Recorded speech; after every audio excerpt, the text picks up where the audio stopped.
There's a wonderful new intervention which is called ACT, which has been very much used in my field right now. ACT stands for, and I'm sure you will enjoy this, it's about acceptance and commitment. It's called acceptance and commitment therapy. And that's working on a very conscious level with your pain and suffering. So even if I have a sexual dysfunction and I am in pain, I am going to accept that I have this, and I'm still going to have a valued full life. And I'm going to learn mindfully, how do I work through the pain and suffering that life has brought me. So sexuality can bring an enormous amount of pain and suffering to people's lives, and we don't want them to push it away or to repress it, but we want them to be working mindfully with it. We're afraid of being in our bodies. I mean, you know, because you work in the world of media, the focus on bodies for all of us. Yeah. And if one has so much pain and agony around how we look, there is a lack of consciousness around our body responses, because we want to rather shut them out and not be in that body. So a lot of my work is with women, getting them to be conscious in their bodies and accepting that their bodies may not look like the projected images of the media, but there is still enormous joy to be got from sensations. So it's taking away all the focus around what should be and the construction of what is normal and what is acceptable in men and women, and really having the joy and the bliss of what you seek for in your body, despite what your body looks like. So it's really removing all those structures. Rasi, did you have anything to add? Yeah, no, you're definitely accepting what you are, you know, and moving forward with that. Which is I want to kind of correct something I said earlier. It sounded, I realize it could sound like I'm encouraging the teenagers to be, you know, wild libidinous. It's not. I think they need much encouragement, by the way. Sure, but it's not so actually about being so berserk. It's about the awareness, the knowing that there's always, in the old days, that process I was talking about of getting through the childhood, coming to living in the moment, normal people who give no concern to this, who live just, you know, in blinkers of the culture and roll on, historically, the Vedas say they finished that process in 50 years of sex life.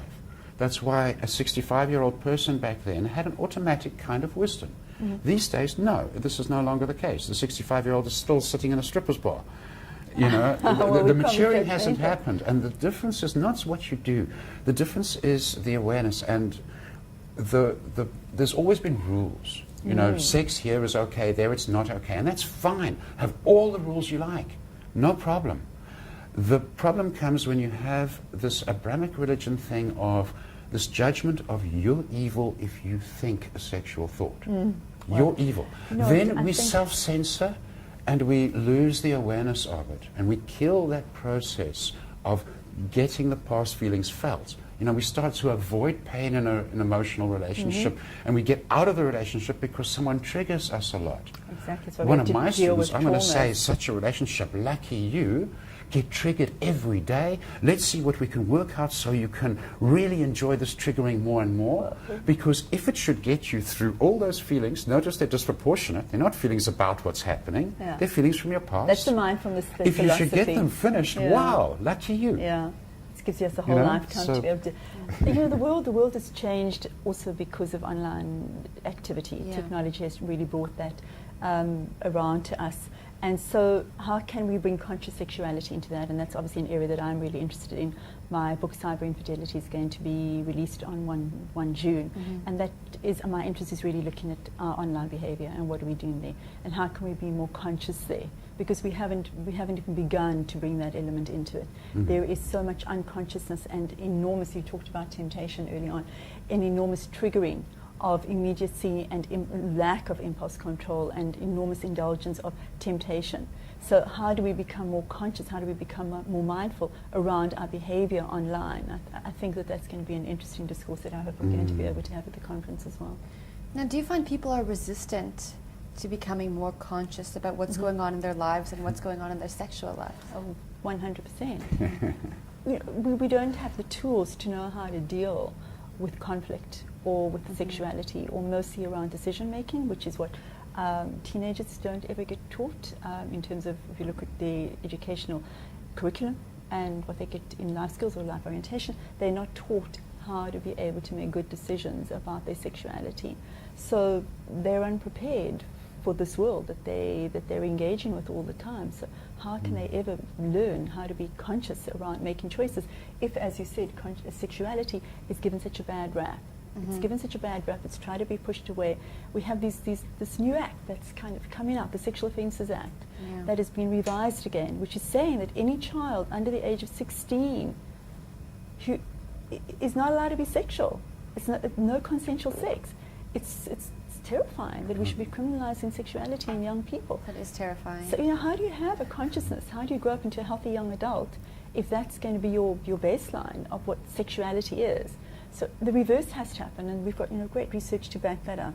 That the more information, the more consciousness that we bring into children around sexuality, and especially their online behavior, where they really need to be learning their way around it, as we all do, the more we protect them. They're less at risk with more information around their behavior. Well, with this new act coming out, is it something people should be looking at to lobby government to change? Because how can we teach our young people if the law is saying this is illegal? And the law shouldn't be part of people's sexuality. And if we do not lobby, and I really do hope that people who watch this make an effort, because we have an extension on this time, and make an effort to put in your argument. Say what you think about this law. It's going to have an enormous impact on your children's lives. And unfortunately, the people who really do lobby very successfully are people who are on the far right and the religious right, and their voice is very sex negative. And those are the laws that get passed, and we don't want those to be running our country. Yeah. What do we need to be telling our children when it comes to sexuality? How much time do we have? Have you loved yourself today? That's a good start. What are you saying? Have you loved yourself today? That's what we need to tell them. That's a good start. I think that we as parents need to start before that, and we need to start loving our children in a much more significant way, in a much more conscious way, where we're building self-esteem in them, so that the self-love absolutely happens, and there is a constant consciousness that we are telling them to be mindful of their specialness and their values. It's not about sexuality in any way. Do you think that self-love, even if it's taught from parents, gets picked away at and deteriorated by society and outside influences? You have a greater chance of holding a good foundation if you can get it from your parents from very young. Oh, I think parents have a tough time, and I mean, I've been a parent myself to two of the creatures, but we think of ourselves as parents as this big input in our children's lives. But really, when all the dust settles and you look at it and you go go into the stats and have a look, if you've had 5% influence or 10% influence, and maybe an important 5 or 10, you've done awesomely well as a parent. I mean, the big factor that rules a youngster's behavior growing up and sets their guidance, it is inevitably the peer group. There's nothing you can do about that. I mean, just think of yourself at 12 years old, 13 years old. What made impact and what made concern in your life? What the other 12-year-olds and 13-years thought about you, or what your parents thought about you? I mean, come on. It's not a comparison. It's not an issue. But we have good 12 years to set a foundation for these children. And that's where, for me, the rules and what the rules are of sexuality and the laws, even these insane, ridiculous copy-paste laws from America, like we seem to do all the time. Fortunately for me, from the Tantra perspective, that's not the issue. Everyone I work with has to take a step, you can call it self-individuating. It's declaring your own personal worth in relation to the culture, not as an absorbed part of it, looking for your nurturement from the culture. And that's not everybody. 90% of people, they're in the culture, their nurturement comes from the culture, and so I don't ever see them, and they're not my people. Yeah, that's true. They would but and to them, their awareness slowly gets moved kind of en masse by the public awareness. The wilder ones and the ones who go seeking, they've always reached to the pinnacle. Doesn't matter what the scenario is. That's pretty unconscious if we just follow the rules of society. 90% of people do it solidly. 8% predate, and 2% are interested in something a bit more. Yeah.